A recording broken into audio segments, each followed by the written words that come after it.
What's up, guys? It's your boy Goosenov back at it again with another video. So today I just wanted to throw out an idea that I had about religion in general and people's reluctance to really accept it, or people's tendency to, I guess, oppose it.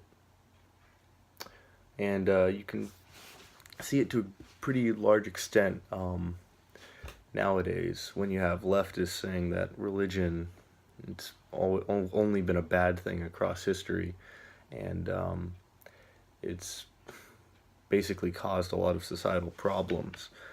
Um, and it's yeah. So leftists, they don't really like religion, and they think that it's something that needs to be abandoned in the modern age. Yeah, and there are more reasons for it, but that's basically the general reasoning behind it, or the general idea. Now,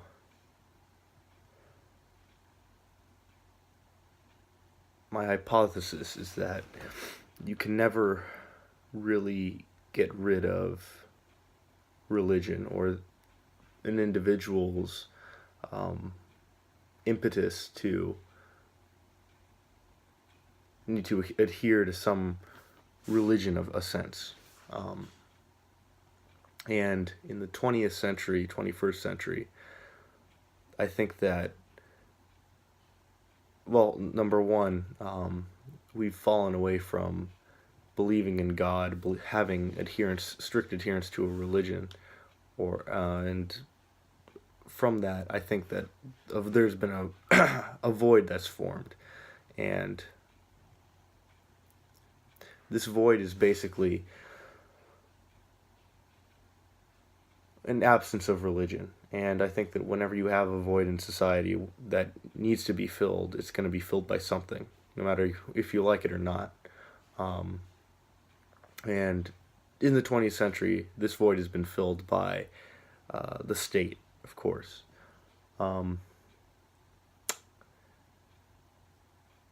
Let's just have a few examples. So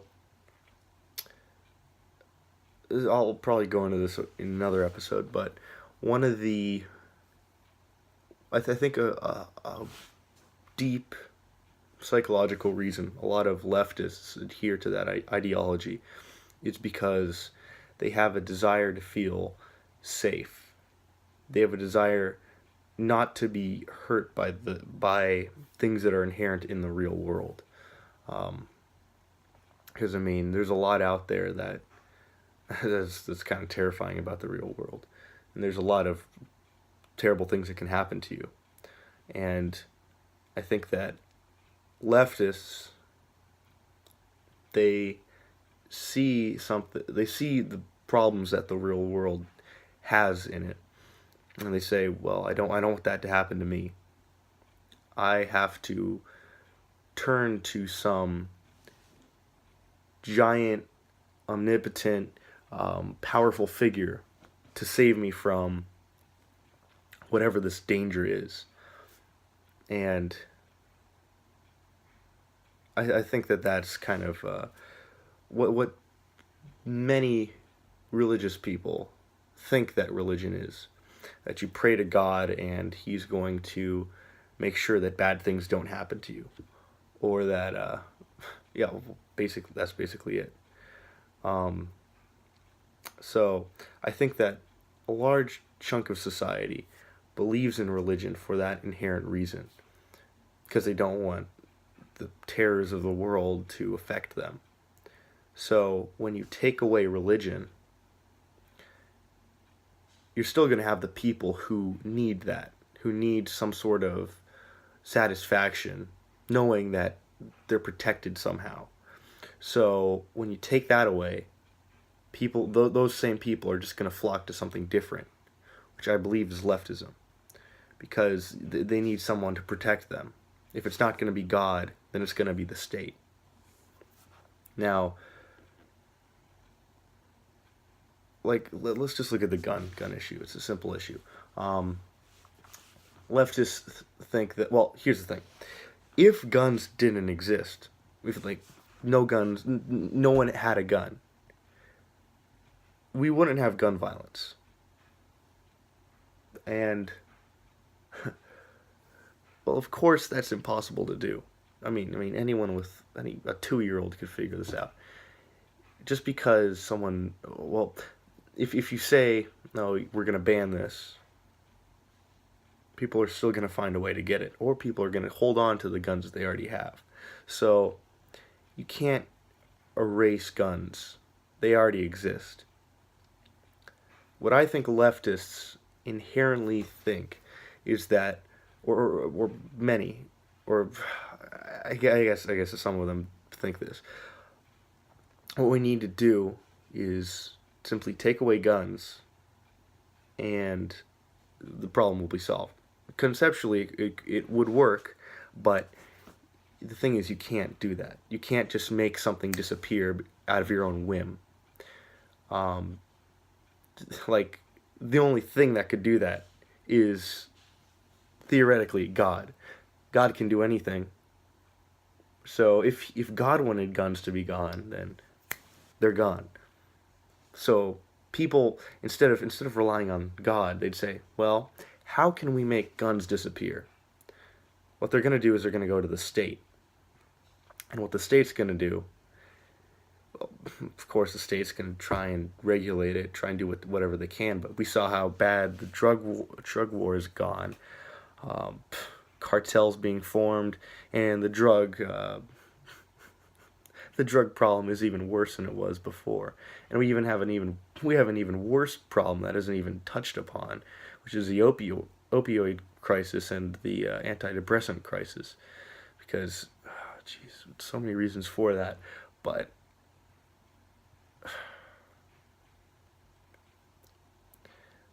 I guess psychologists think that, well, if we just prescribe away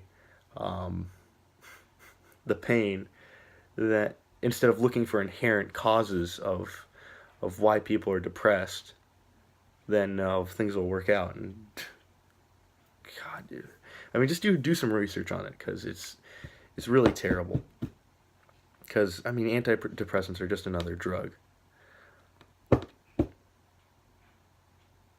I mean, in some cases it could work, could be helpful, but to the extent that they're being issued out now, millions of people on antidepressants, it's not a good idea. So,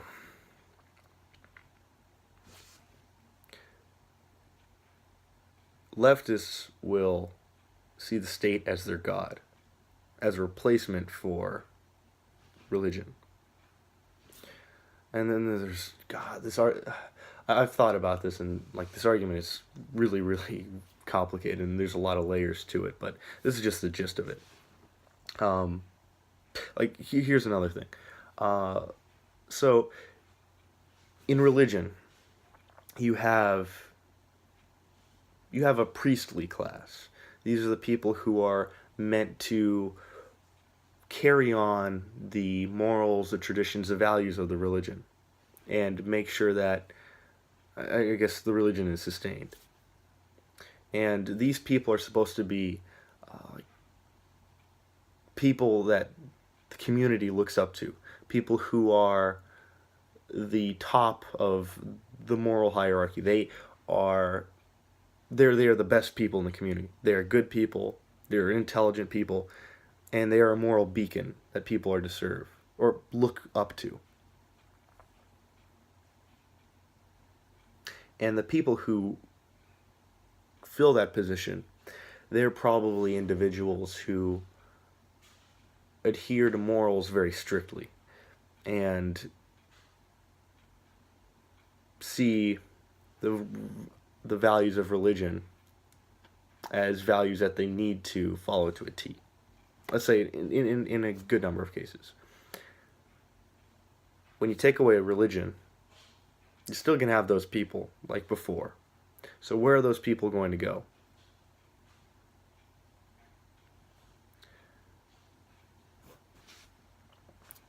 In religion, you have laws, you have values that the religion teaches. I'm talking primarily Christianity. I'm not talking about Islam or any other religion. In Christianity, you have religious values that the Bible presents. Take those away. The religion of the state is going to have laws. It's going to have regulations. When you have this priestly class without a religion, they're going to, just transfer to the state, and they're going to become basically the state bureaucrats. They're going to become the people who think that congressional laws are the word of the God of the state. So they're going to follow it to a T, and they're going to think that that's the right and moral thing to do. So to an illogical extent. And hell, this might be one of the reasons why we have such a exponential increase in the size and power of the state.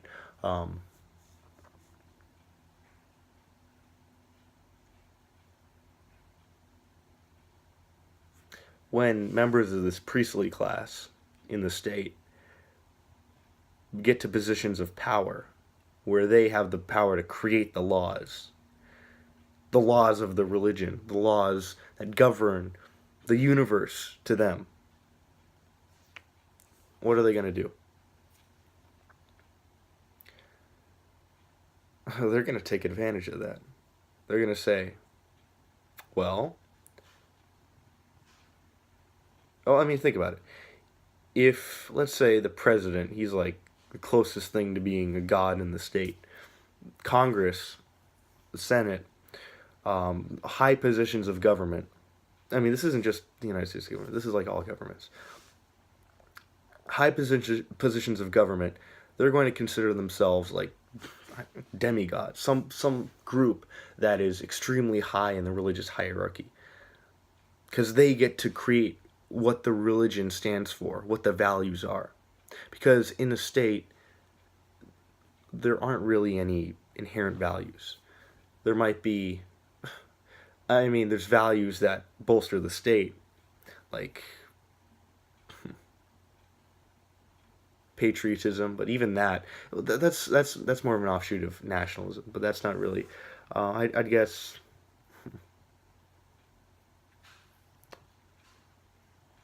and not responsibility. But anyway,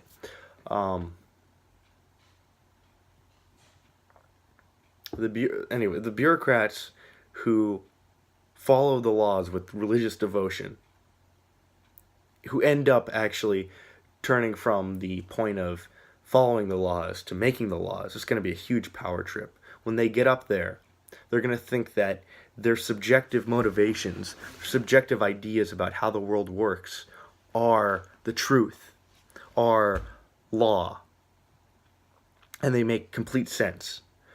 So when they get up there, they're not going to think, maybe I should fact check myself. Maybe I should see if this actually works. Maybe I shouldn't do this because maybe government action's not the helpful thing to do in this situation. Probably not. They're probably going to say, well, since I am now at the highest position of authority, it doesn't matter about anything else because I know what reality is. And so that's why you just have a constant cycle of law after law after law after law being passed, with the budget increasing and more and more taxes being siphoned out from the economy,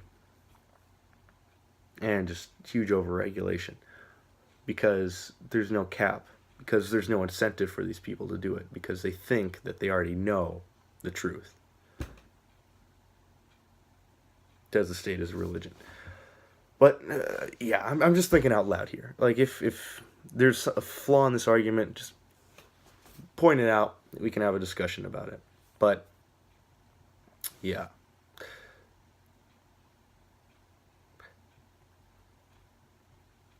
Yeah. But yeah, so I'm thinking about making a part 2 of this video, because I think that the religion of the state, or people's reluctance to accept religion, it's not just a problem of the 20th century. It's not just a problem of modern postmodernism. No, so, or just postmodernism and leftism. I think that it might also be just a, I don't know, like cowardice, for lack of a better term. Those people who don't want to feel, who are inherent in that religion, who don't want to face the adversity of life, they're going to always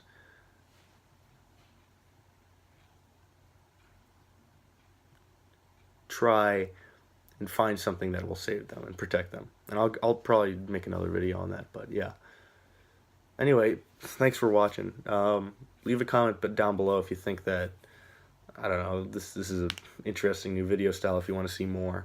And if I made any mistakes, if you disagree with me, let me know, and yeah, we can have a discussion about it. But yeah, see you later, guys.